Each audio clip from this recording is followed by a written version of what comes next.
Hi, this is Joy Robertson. As many of you know, I love food. I love finding new restaurants. I love trying new dishes. And most of all, I love talking to the many great restaurateurs and entrepreneurs we have here in the Ozarks and beyond. I love hearing their stories, and that's what this podcast is all about, learning more about them and their journey. So join me as we savor the Ozarks. One of the first things I think of when I drive downtown is how long has Nonna's been there? I got to this town in 1997, and it was here when I got here. And the man with the answers is sitting right next to me. Shawn Kraft is the owner here at Nonna's. And this is an incredible building. It's an incredible history. When did you end up being the owner of Nonna's? Tell me the backstory about this place and how you got involved. Well, hello. Okay, so I got involved in Nonna's in around 2008, I believe the fall of 2008. So I took over from this couple that I think were originally out of California, and they wanted to go back to California, and they were looking for an exit, someone to carry the torch for the next stewardship of Nonna's, so to say. And all right, it's a decision I made, and here I am. And here you are. Now, did you have a restaurant prior to this? A long time ago, I had a restaurant down on Jefferson. It was called January's. Some friends of mine had started, and I took over January's for a while, and then we closed that, sold everything, and opened up a place called, what was that called? Aussie's Oyster Bar and Grill. So back in the mid-'90s, yes. Okay, so it's been a minute when you know you have to stop and think, what was the name of my place back then? So you grew up here, Shawn, correct? Yes, I grew up in Springfield, kind of in and out from the countryside to here, but I went to most of elementary here, junior high, high school, college. So yes, I did move away for a stint, but back again. What got you into hospitality? I always jokingly call it I'm unemployable. So I ended up in the restaurant world. My first job was at Wendy's, fast food, smashing burgers, making chili. That was a long time ago.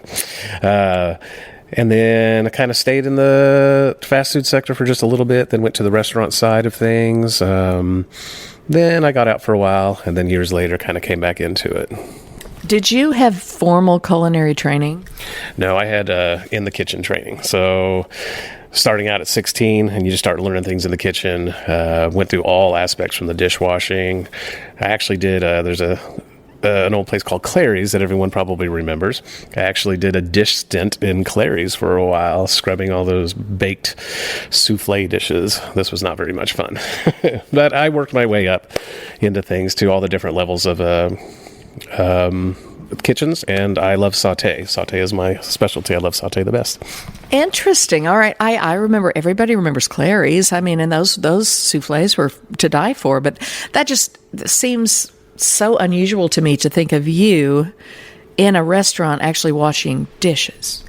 That's where we all should start at some point. That is true. My youngest son right now, he washes dishes for me. So, Yep, he's in high school, does 2 shifts a week washing dishes. That's how you get to know it. All right, let's back up a minute and talk about the building we're sitting in. This is a beautiful building right downtown on South Avenue. There are more levels to this than a lot of people realize. We're up on the 3rd floor. That's not a secret, is it? Or did I just blow the cover?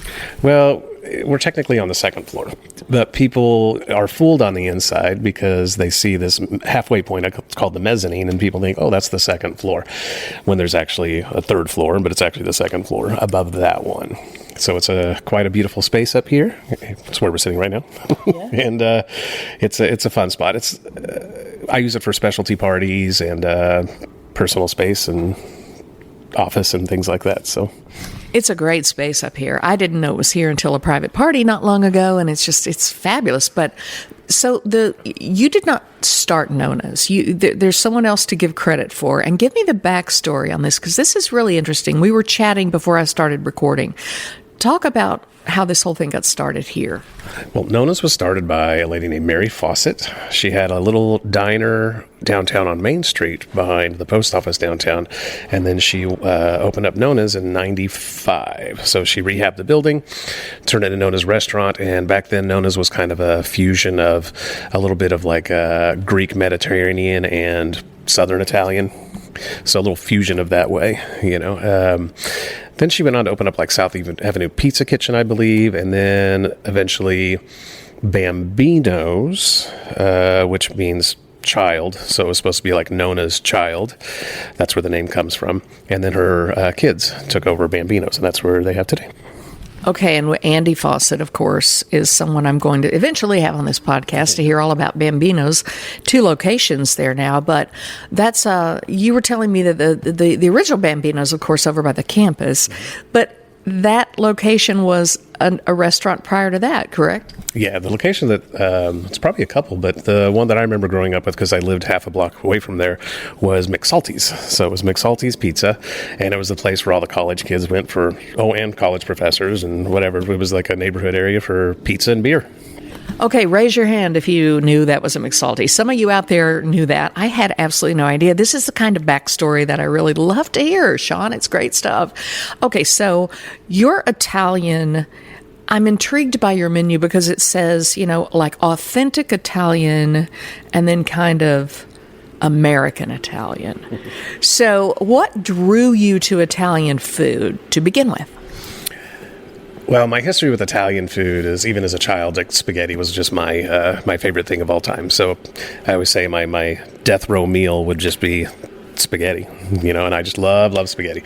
But spaghetti got me into other things with Italian food. I've always been attracted to it.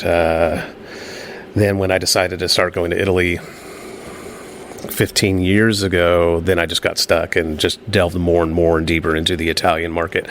So my menu, which has grown through many different changes over time or whatever, trying to figure out what Springfield wants, because the menu says American Italian. What it should kind of say is Springfield / Italian, not Jersey Italian. There's many different United States Italians, but it's kind of what the Springfield market kind of wants. And then I also get to play with the authentic Italian that I have on the menu. A lot of it's based around Southern Italy. I live part-time in Naples, Italy, and I do a lot of studying there and do cooking classes and wine tours and just learn so much more through many different chefs and restaurants about restaurant cooking for the actual Italians. How many times have you been to Italy? I do not know the answer to that. As it sits right now, I spend about 5 months out of the year over there, bouncing back and forth. So I'd say about 5 times a year for the past several years. But that's a lot. So I didn't realize you spent that much time there. So you're the real deal. When you bring these dishes back and get these the inspiration that you get, you were there for it. You're there. You're in it. You're immersed in it for a good part of the year, which I love that. When's the first time you went to Italy? The first time I went to Italy, I think, was in 2009. Around 2009, and I went to visit some friends that lived over there that used to live here in Rogersville, actually, and then they ended up going to Japan and then living in Italy. So I went and visited them in Italy and just never looked back from that point. But they lived in northern Italy, so I started in northern Italy and then slowly worked my way down, and I got stuck in around Naples because it's the most beautiful city on the planet. I have not been there, but now you're intriguing me. You're making me want to go. So you actually went there after you bought Nonna's. Am I right about my years? Yes. Yeah. I went there actually after I bought Nonna's. It's kind of a funny story, actually. I call it a Jerry Maguire moment. There's a part in Jerry Maguire where he had too much to drink, typed out some letter, woke up the next morning, went to work, and found out what he had done. Oops. So I remember I was downtown after work one night, hanging out with friends, had a little too much to drink probably. And then I was laying there on the couch after the evening out, and I was watching Anthony Bourdain, and I was like, oh, what if someone could do that with Springfield? What if someone could go and take this thing? So I penned this email or text to my 417 magazine sales rep at that time, Kyle Osborne, wonderful lady. And I know Kyle. I used to work with Kyle. Yeah, she's great. Yeah, she was wonderful. And so I sent out this thing like, what if I took a writer photographer to Italy and we went and found the roots of several of these dishes in Italy? Then I proceeded to fall asleep on the couch from there, and I woke up to a gazillion messages back, and I was like, oh God, what have I done? So I ended up taking one of the people there over to Italy for just a fast and furious trip of where like tiramisu comes from, where does basil pesto come from, where does the pizza come from, and it was a fantastic trip. But that was the first, oops, I made the wrong text, but it was the magical right text. Well, here's where you went wrong, Shawn. I was at Color 10 and I had a camera. You should have called me because we would have had video of all these exploits and you would have been the next Tony Bourdain, but you already are on your path here. You're really, really good at it. I think that's a great idea. Wasn't such a bad thing, Sometimes a couple glasses of wine can really inspire the creativity. So tell me if I'm right about this. I have heard this before, and I don't know if it's true. I was told at one time that Northern Italian was kind of more of the creamier cream sauces, and that Southern Italian was more of the rustic tomato olive type sauces. Is that right? Or was I misguided, or does it really matter? Well, I'll put it like this. There's not much cream in Italian sauces from north to south. So I think what people get a lot of is the cream comes from the pasta starches in the water, and that's kind of what it comes from. So the north, I would say, is more meat and vegetable, agriculture driven. It's like, and they're all lots of big farms that can function off the same things. As you get to mid, you get more of the wheats and everything. That's where you get a lot of the mid to mid-south. Those are the wheats for the pastas. As you get south, it's definitely more seafood, oriented. It just has a natural progression from geographically north to south or whatever. So some of your creamier, cheesy pastas. So like, let's say that's what I'm thinking about. Yeah. Yeah. That is very kind of like I call mid, like around the Rome and Florence and more the Rome area. And that's where you get kind of like the cradle of life for the pastas that we know from, they don't have the Alfredo. I think everybody knows it at this point or whatever. But they have like cacio e pepe, which is like cheese and the pasta water with lots of pepper. Then they have things like gricia, which is like you add pork jowl to it, so you get the fat from that with the cheese that mixes, and then pepper. Then you get your like bolognese and your ragouts, which is your Sunday sauces, which every Nonna likes a Sunday sauce. What does that mean, Sunday sauce? Sunday was the day for the family. Okay. So usually the Nonna would get up and start chopping and cooking, and 6 hours later she has this beautiful smelling sauce wafting out of the windows down the roads, and all the kids come and enjoy it's a family day over there. We call it Buona Domenica, Happy Sunday. And all the families come over and get together and enjoy what they call the Sunday sauce. So, yeah. But that's your rich sauces with your tomatoes and your meats and lots of like minced meats and ground meats and different meats all in one pot, and then the traditional vegetables of carrots and onion and celery and things like that. So you mentioned Southern Italian. Is that your favorite? And what is your favorite? I'd say my favorite is more, I like the rich, meaty sauces in the pastas. I do. And then my second favorite is the seafoods. So seafood is more the Southern. So I kind of like a hybrid of the two. The Northern, with it's like all of your kind of like grilled meats and vegetables, that's beautiful, but I prefer kind of the heavy sauces and pastas. Isn't it funny? I'm that way with pasta dishes particularly. There's sometimes that I get a craving for like a big, rich, zesty, almost spicy tomato sauce dish. Yeah. And it's typically when the weather's cold. But there's just nothing that'll do it for me like that kind of a dish. I'd have to agree. It's a comfort thing, Yeah. It's comfortable. To me, I like the fat in these dishes, so I like the zing of some spice, some like Calabrian peppers, but I love incorporating the fat of like pig into those sauces. So if I can render fat out and then cook my sauces, starting with the vegetables and red wine, a nice deep red wine, and then get the meats and everything, that just puts so many layers of this, like, to use a Japanese word, the umami of sorts, and it's just so satiating. Oh, it really is. And it just is something that I get a craving for, and I just can't shake it until I get that. But I love a good spaghetti. You say you're a spaghetti guy. Are you a spaghetti with meatballs guy, or just a straight up spaghetti, or just however you dress it? Well, when I say spaghetti, we have to get rid of the thing of Springfield has with this angel hair pasta. That's not what I'm talking about. So to me, spaghetti is really hard to find here because no one makes it thick enough. So I have to import mine in just to get the right size of everything. So when I say spaghetti, like, we'll go back to my death row meal. It's called spaghetti pomodoro, which is basically, there's these small pignolo tomatoes off the side of Vesuvius, and you just take those and you put them in a saute pan, put some beautiful, wonderful olive oil in there, and just let those render down for a while, get them like soft, let them release their juices. Then you take your pasta, you cook it on there, get it almost ready, like 2-3 minutes out of it, put it in that pan, and then you finish cooking it with some of the pasta water. Get that starchy pasta water, which makes the whole tomato sauce bind together, and it's all silky. That right there is the simplest of dishes, and that's my last meal on earth. It sounds pretty divine. So you bring that pasta in. Do you make any pasta here? A lot of times we'll make our fresh pastas for specials, but not the long pastas, because we do not have the stuff to do it here. We don't have the water to do it here, right? We don't have the flour. You can get the flours from special places like Hy-Vee if they import it in or anything, but their flour from like Gragnano, which is a town south of Naples, is where it's the mecca of pasta. It's the way the wheat's grown. It's the alkalinity in the water. It's all volcanic. It's the alkalinity in the soil. So we don't have that here. So anybody just putting white flour with Springfield water is not a pasta it makes. I was going to ask you, what do they have in their water that we don't have? So you say the volcanic. Yep.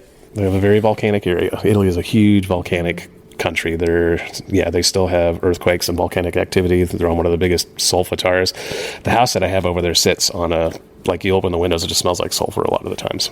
But it's very... Well, you mentioned Vesuvius just now, and you said something about the tomatoes that grow near. Is that what you said? Yep. So there's a lot of stuff. There's a lot of agriculture on the side of Vesuvius. Lots of wineries. Tons of grapes, olives, and tomatoes. How do you feel about olives? Olives isn't for everyone, but man, I love me some olives. I like olives of all types. Growing up, we had the olives here, so you get those like green briny ones. And then we had like black olives. So you had like the black olives, the salty black ones, and the green brinies. That's what you grew up with as a kid. Then maybe later you find, there's a Kalamata olive. Ooh, those are really bitter and briny. But over there, their olives are different. The closest thing would be a Castelvetrano olives here, which you can get at some of the stores. It's more of just a salty olive taste instead of like the vinegar brine type olive thing. So it's not like a martini olive. Even though they're green, it's more of like just a nice savory olive. There's so much I don't know. I look at the shelf and I see a jar of olives and I grab them because I don't think anything about them. I see olive bars and they all look good to me, but I don't know the difference. Well, next time, look for the ones that say Castelvetrano and try those because they'll look green, but they're not your martini olives. And those are the ones, if you make like a puttanesca, you'd want to use something like that? Yeah, with the puttanesca. So with the puttanesca, you do with like the anchovies, so you release the oil fat from the thing, and then you can, like here, I use a Kalamata olive because it's more of like a southern marinated olive or whatever. So it really releases that sea brine, that we don't have. We don't have seawater here, so. So I start with those two things and then do the tomatoes and some capers. So the capers also give you that briny salt too or whatever. That's kind of the start of the puttanesca sauce. Oh, you're speaking my language right there. Okay, so clearly you are very well schooled on the authentic Italian. Let's move over to the other side of the menu, the American Italian or the Springfield Italian. What do the people of Springfield know? What do the Spring Vegas folks want? Spring Vegas folks want Alfredo. Chicken fettuccine Alfredo. That is like the number one seller, and it has been. Nope, there's nothing you could do to knock it off its hill for Springfield. Kind of like every Chinese place has to have cashew chicken. Every Italian place better have the Alfredo. And it's like that is the one thing. Next is chicken Parmesan. So these are very American Italian, very Springfield Italian focused thing. And so with your chicken Parmesan, people are kind of, I'd say 75-25. 75% want fettuccine Alfredo with it. 25% want like spaghetti marinara with it. I think last time I was here, I think I had the chicken Parmesan. Yeah. I really do. I'm trying to remember. And it's all really good. But now I'm wanting that puttanesca really bad. It's a very wonderful dish. It's a lovely, lovely thing. So am I right that fried ravioli started in St. Louis? I don't know the history of fried ravioli so much. I will say that over in Italy, the fried raviolis that I have seen are not deep fried or toasted. They're more like they'll take raviolis and they'll like pan fry them, kind of like a dumpling, like an Asian dumpling. Really? So that's what I see more over there is if they do that.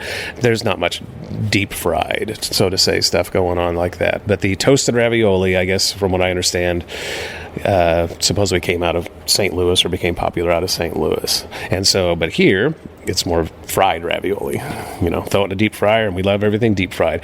My third most popular dish on the American side is my deep fried lasagna. So there you go. People love their deep fried. Okay, so how did that come to be, the deep fried lasagna? Is that one of those things you thought, you know what, the folks here really dig their fried stuff? I'm going to throw this in here and see what happens. How'd you do it?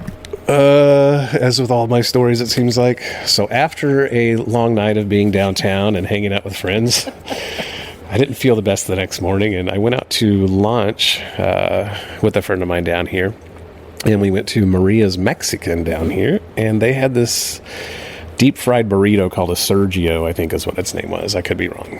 But so we were sitting there, and he goes, wow, you should deep fry a lasagna. And I'm like, oh my gosh. Check, please. So I immediately came down here. I took one of my lasagnas, tried to, egg wash it, flour it, batter it, and I threw it in the fryer, and it immediately just melted completely out and wrecked the oil. So we had to drain the fryer, start over again. But I wasn't going to give up.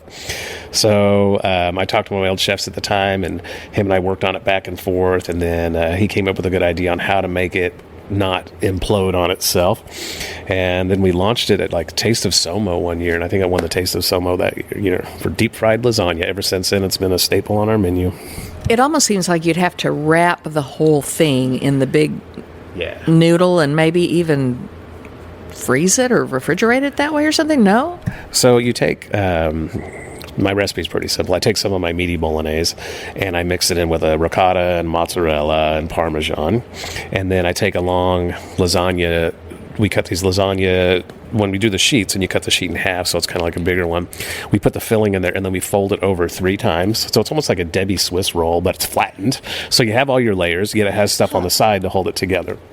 So then we egg wash it, flour it, and panko and Parmesan encrust it, and then drop it in the fryer and let it become molten hot. So what kind of sauce? You throw the bolognese over the top of it? No, I put it on a bed of our marinara, so you get kind of like that nice vegetable tomato sauce because it's so cheesy in there, and then also Alfredo. So it's got like, that's probably why a lot of people like it. You get out marinara, you get the Alfredo, and then you get a deep fried crunchy product stuffed full of gooey cheese, and you just solved the world's problems right there. No joke. Well, I mentioned throwing a sauce over the top of it. Do you throw anything over the top? Because you could mess up the crunchy. Sprinkle some fresh Parmesan and basil. Perfect. Because now that I think about it, it's like you don't want to mess up that little crisp when you take your fork and dig into that sucker. Oh my gosh. You want to start there, and by the end of it, it's just this big gooey, saucy mess on the plate, and you just lick it off. So, yep. Oh, good stuff. Good stuff for sure. All right, we're all set for the party. I've trimmed the tree, hung the mistletoe, and paired all those weird-shaped knives and forks with the appropriate cheeses. And I plugged in the Bartesian. Bartesian? It's a home cocktail maker that makes over 60 premium cocktails, plus a whole lot of seasonal favorites, too. I just got it for $50 off. So, how about a Cosmopolitan or a mistletoe margarita? I'm thirsty. Watch. I just pop in a capsule, choose my strength, and... Wow, it's beginning to feel more seasonal in here already. If your holiday party doesn't have a bartender, then you become the bartender. Unless you've got a Bartesian, because Bartesian crafts every cocktail perfectly in as little as 30 seconds. And I just got it for $50 off. 'Tis the season to be jollier. Add some holiday flavor to every celebration with the sleek, sophisticated home cocktail maker, Bartesian. Get $50 off any cocktail maker at bartesian.com/cocktail. That's BARTESIAN.com/cocktail. So what are you most proud of on your menu? Do you do like a nightly special? I don't really do specials right now because we're just focused on getting everybody used to the authentic Italian part and keep honing that down and the changes I make with different things. So I changed the menu on stuff for that. But right now, my absolute favorite dish right now is called the amatriciana. And there's a city in Italy called Amatrice. In 2012, they made news because there was a huge earthquake. It destroyed the whole city, and the price of Parmesan skyrocketed. It was crazy. But amatriciana is where this is like their sauce. So basically, they take the pork jowl guanciale. It's a cured pork jowl, so like really fatty cured bacon, basically. You render that down in a pan to release all the fat.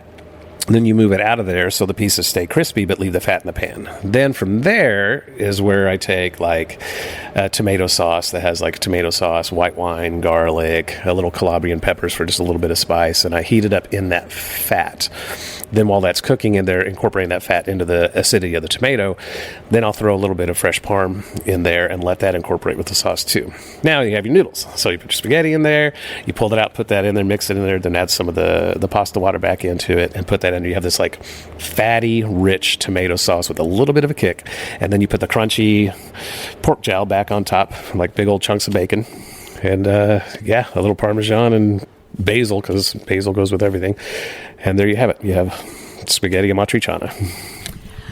That's a new one on me. I'll have to try it. How often do you have somebody come in and just say, I'm in the mood for this, I'm in the mood for that, I want a bold red sauce, I want that, and just, Shawn, wow me. I mean, how often do you have people just leave it up to you?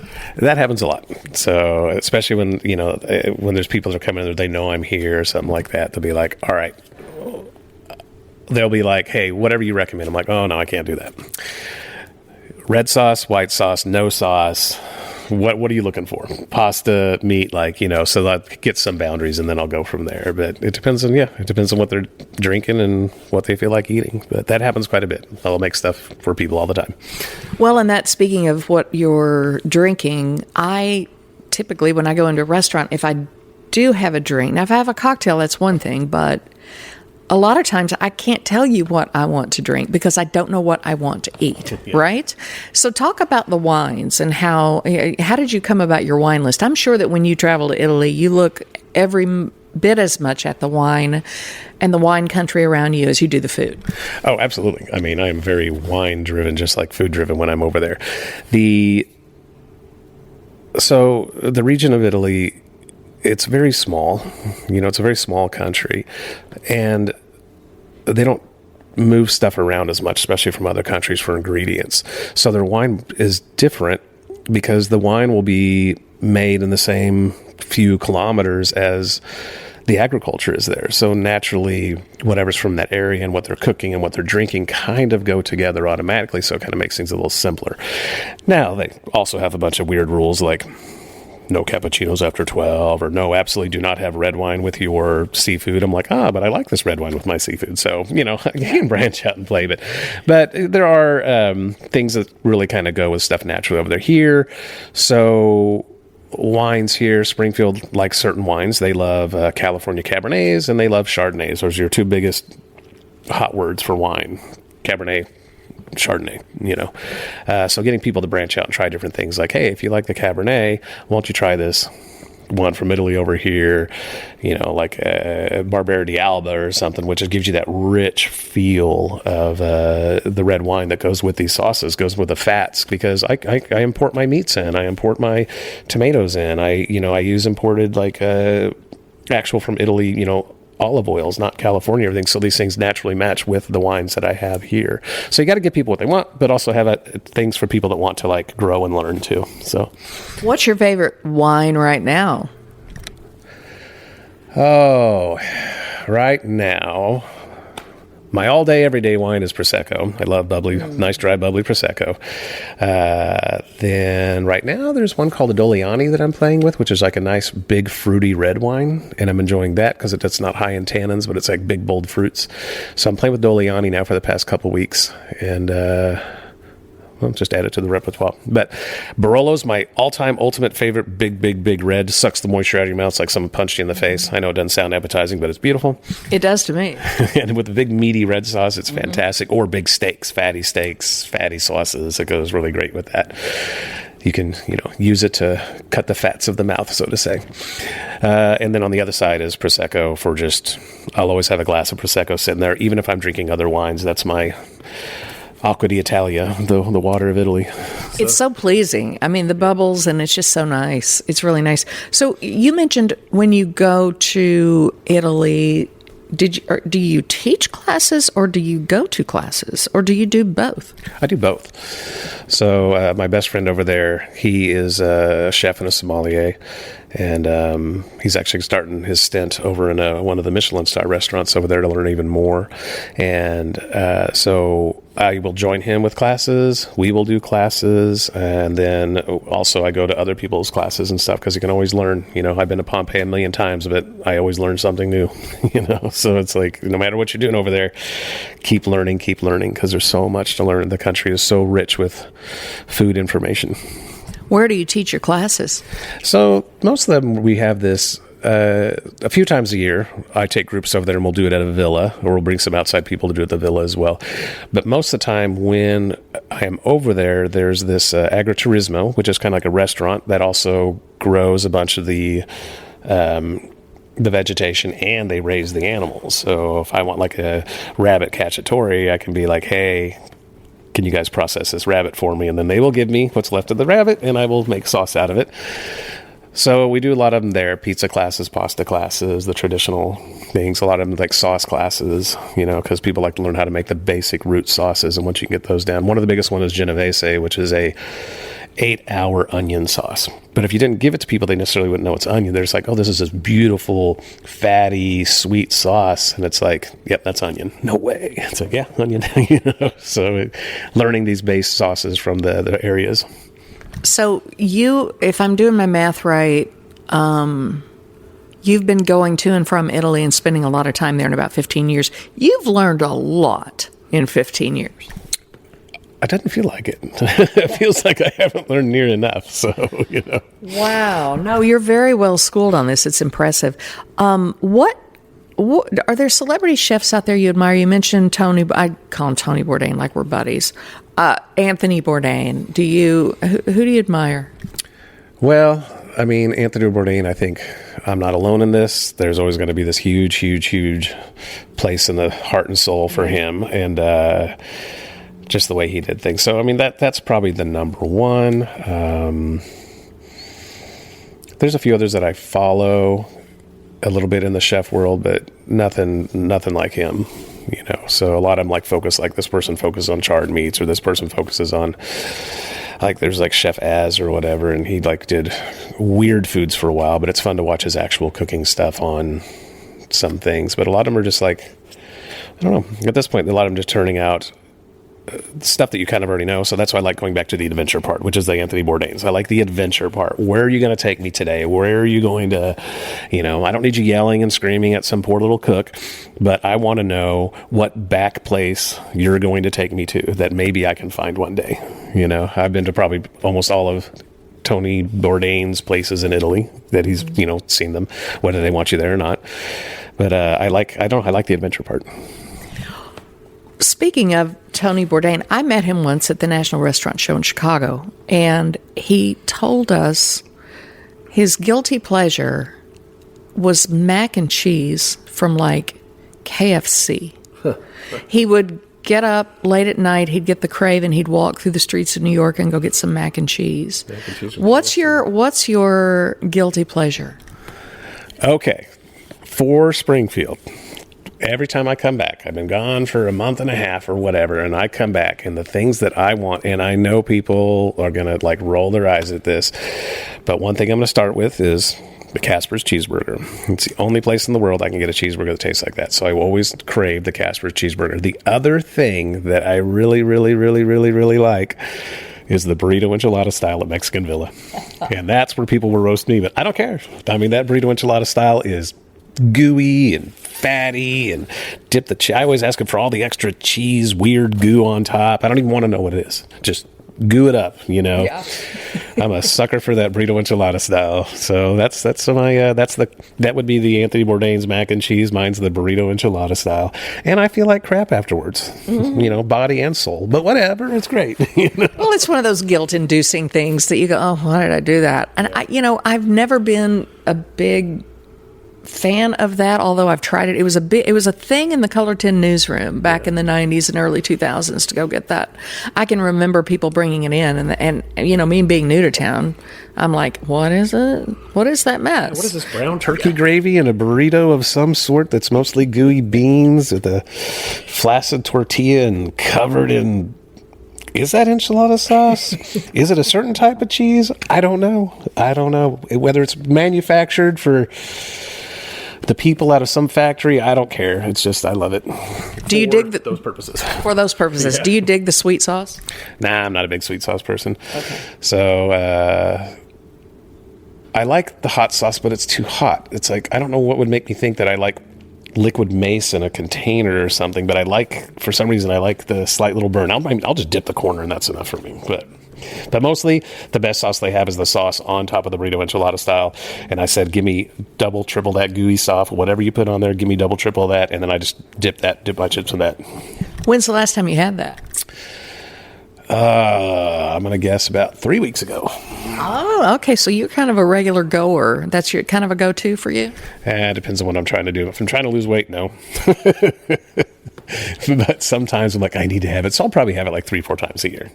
I was going to ask you, besides your guilty pleasures, I'd like to know where a restaurateur, a chef like you will go here in town. What are your other go-tos? I know there are a lot of really talented chefs in this town. A lot of good food. Where do you like to go? Well, I'm glad you asked that because I do tend to try to go to places that have still the working chefs in the place. And there's a lot of people that I've grown up in this town admiring a lot, like Chef Johnson Tan, Chef Wes Johnson, even though he's not in town anymore, but I miss his food greatly. Chef Andy at the Gastropub. I was just there last night for their cottage pie. I love that cottage pie. I don't know what he does with that mashed potatoes. It's fantastic. Then you have Mike Jalili at Char. You got Nicola, Pat, Tony at Avanzare. Like these, I love going to the places that still have the chef type influence of what they're doing because it shows. It really, really shows. And I absolutely love that. I always like to ask that question, and Gilardi's sometimes too. at Gilardi's, of course. Yep. James Martin, great guy. Yeah, he used to work for me. He was a server for me for years and years. He was great. Was he really? Yeah. Okay. Yeah, and I mean, I say not that I did anything for him, but like he made me part of his growth of like being like, hey, what do you think about this? What do you think about this spot? I'm thinking about this restaurant. What do you think about this space and whatever, and I'm just like, oh, he was looking to me for advice, good or bad, or I don't know, and he did it. By golly, he did it. He is a success story. Fantastic. I always ask that question, or I try to remember to ask the question, and sometimes it puts people on the spot because they're afraid they're going to leave somebody out. But, we're kind of going on the fly here. You didn't know I was going to throw that at you. No, didn't know you were going to throw that at me, but I got a list. But there you go. Okay, so you mentioned tiramisu earlier. Do you do your own desserts here? Oh, yeah. Our biggest one is our tiramisu. People love the tiramisu. I was just talking about it this morning before you showed up, like, hey, this one looks a little different. Did we not get enough Kahlua in the coffee or what has happened? But we use Kahlua, we use Marsala, the mascarpone, so it is, I will say, I could hands down say this, it is the best tiramisu in town, and it's made with the most love and care and pride, by far, and the most authentic, by far, Okay, we're going to wrap this up here in a minute, but I could talk to you all day about this stuff. What else is on your menu that you're particularly proud of? The rigatoni arrabbiata. I love that one. The amatriciana, the tiramisu, the meatballs. Oh, people come in just to make a meal out of the meatballs because they get 4 humongous meatballs and they are just so beautiful. Yeah, we spend a lot of time making these things, and it shows. So different meats in the meatballs? Oh yeah, and the meats might depend on what cut I'm getting from the store at the time. And it's like, oh, that's a good, thing. Let's try that one. So, but we do pork and beef. But it's always got to be what type of beef. What is this? It's not just the tube of ground beef. It could be other things. And then your tomatoes, carrots, and onions. You bring those down. You make this nice sofrito is what it's called out of that, and then you put that in the base. So you're just not just getting a dense meat. You're getting the flavors of the vegetables that the meat is cooked into. You'd say you're getting all these things that are in there. I love panko because panko provides a nice. It still kind of retains its crunch just a little bit. So I love putting panko when there's a little bit of a binder. But yeah. I love the meatballs. And with our marinara, so. Oh, well, perfect, of course. Of course. What about things like salads, breads, things like that?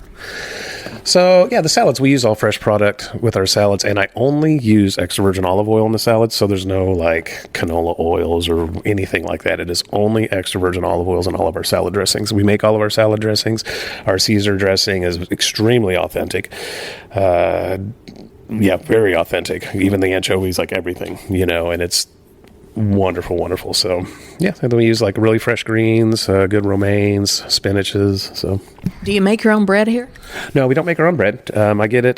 This company we've been using for decades, and even though they've changed hand a couple times, so the bread I use, and I've looked at some local bakers, they just can't keep up really with the amount of bread because it's kind of like the chips at a Mexican restaurant. People come in, they're like, "Hi, there'll be 4 of us. Can I have bread?" Okay, they're not even all here yet, So, yeah, we go through a lot of baguettes. So, but we use a French baguette, and then we do that with our extra virgin olive oil, and then our minced garlic and our fresh ground Parmesan. And people just love that old thing, and that's not even Italian. That's still a American Italian or thing. It's an American thing. They don't do olive oil and balsamic vinegar and Parmesan with bread over there. They just have these baskets of just bread sitting out on the table. It could be crispy breads, just whatever breads they have that day, I guess I didn't know that, but what a good idea that is. Why don't they do that more often over there? Well, you can always tell when you go to one, be like, okay, you're kind of at the American tourist place, because a lot of them would be like, and they just drop olive oil. Oh, you bread? Yeah, right, here you go. Here's your olive oil too, or whatever, Wow. But I like it, Do you speak fluent Italian? No, I speak what I call menu and taxi Italian. Okay, yeah. Bathroom Italian, yeah. I learned how to say just the right words for if I wanted a glass of wine or if you know where the restroom was. That's how much I learned. Pretty much, yeah. Where do I need to go in a taxi? And, the funny thing when I say menu Italian, I came up with that a little bit because as an explanation, because at some point people were dropping these American menus on me, which is their version of the interpretation of their Italian menu, and I'm like, this doesn't make any sense. I know, for example, there was one that said caponata, and I'm like, okay, I know what a caponata is. I know it's almost a bruschetta of marinated with eggplant and everything, but their English version said eggplant pie, and I'm like, just give me the Italian menu, please, because I know what the Italian words are, not your translation of the American, because I don't know what an eggplant pie is, and that's definitely not caponata, Okay. So, when you go back to Italy this next time, where are you going to spend time in Naples, or is there somewhere in Italy you haven't been that you want to go? Well, I actually am going to someplace new, so I'm going to Palermo. So in January, I'm going to head over to my house in Naples for a few days, and then I'm going to fly down to Palermo, Sicily for a few days. And so that's going to be a new adventure. It'll be Palermo, Sicily. So I'm going to go try out their food, which is a little bit more they call the poorer food. So instead of ground Parmesan in a dish, you'll get more of the breadcrumbs, so they kind of substitute things like that in a whole beautiful way. So lots of seafood again, and very volcanic. That island is very, very volcanic as well. So it'll be interesting. What intrigues me about you, too, is that when you and I first talked about doing this podcast, you said, well, when I get back from Charleston. I said, what are you doing in Charleston? You said a food tour. And I'm like, well, how do I get on that list? A food tour. I want to, I've done food tours before and wine tours and what have you, particularly as a journalist, you get invited to come and check out the food wherever. And you answered me and said, oh, no, it's not an organized food tour. It's me going to Charleston to eat food. Yep. Charleston is it's a hotbed of food activity. The chefs all support each other, and they if you like this, go here, check out my buddy here. And it is such a good food place that you can't survive unless you have good food. And the place, I go down there for one specific restaurant, and the ingredients that he brings in from southern Italy are and the stuff he does with it, with their local fishes, it's amazing. And it just blows my mind every time I go there. This last time he goes, you want something different and neat? All right. And so his bartender guy poured us a wine. He goes, hold on, this is going to go with this dish. And then he comes to drop this dish. He goes, you know what sweetbreads are? I'm like, oh my God, he just gave me hypothalamus, which I loved. But he had this fine toasted bread powder, and then he brown buttered this organ, and then it had this like puree. I'm trying to remember the puree with the perfect oil, had mandarin oranges in it. Oh, that just blew my mind. So fantastic. That sounds really bizarre to me, though. It was so good. Really? Oh, yeah. I want it now. I'm just thinking about it. It's like, I want to fly back and be like, I'm coming in, make that for me. But, it's not easy to get those products. So it's only when you can get them or whatever. And a sweetbread is not a bread. No, it is not. I'm trying to remember if I've had that. Surely somewhere along the way I've tried that. It's one of those things, if you ate it, you would love it. Then someone tells you like, oh my God, like you wouldn't order it. But then it's like, did you like that? Guess what it was? I'm like, damn it. Oh, she wouldn't have told me. Yeah. Or I don't care. Give me 14 of them right now. Whatever, So, yeah. Okay, so probably not going on your menu anytime soon, or is it? No, I probably will not be doing sweetbreads anytime soon. Okay. I mean, for myself, maybe. But again, it's always better when someone else makes it for you, too. That would be true. Food you make never tastes as good as what someone makes for you. I would agree, and that's what hospitality is all about. When people walk in the door, you want them to have a great experience and a memorable one. You mentioned Casper's. Yeah. You love the burger so much you bought the place. I'm going to save that for another podcast because I think we could do a whole one on just that. Because I'm with you on the burger. Shawn Kraft of Nonna's and Casper's, but today we're talking Nonna's. Thank you so much. I guess arrivederci. Well, thank you so much for having this. And yes, to all you listening out there, ciao e arrivederci. Ciao e arrivederci. So goodbye and goodbye.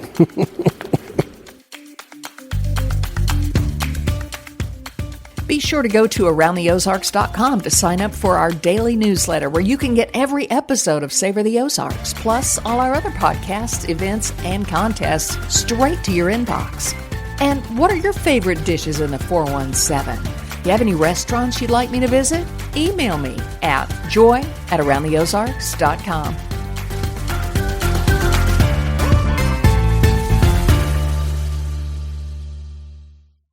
All right, we're all set for the party. I've trimmed the tree, hung the mistletoe, and paired all those weird-shaped knives and forks with the appropriate cheeses. And I plugged in the Bartesian. Bartesian? It's a home cocktail maker that makes over 60 premium cocktails, plus a whole lot of seasonal favorites, too. I just got it for $50 off. So, how about a Cosmopolitan or a mistletoe margarita? I'm thirsty. Watch. I just pop in a capsule, choose my strength, and... Wow, it's beginning to feel more seasonal in here already. If your holiday party doesn't have a bartender, then you become the bartender. Unless you've got a Bartesian, because Bartesian crafts every cocktail perfectly in as little as 30 seconds. And I just got it for $50 off. 'Tis the season to be jollier. Add some holiday flavor to every celebration with the sleek, sophisticated home cocktail maker, Bartesian. Get $50 off any cocktail maker at bartesian.com/cocktail. That's BARTESIAN.com/cocktail.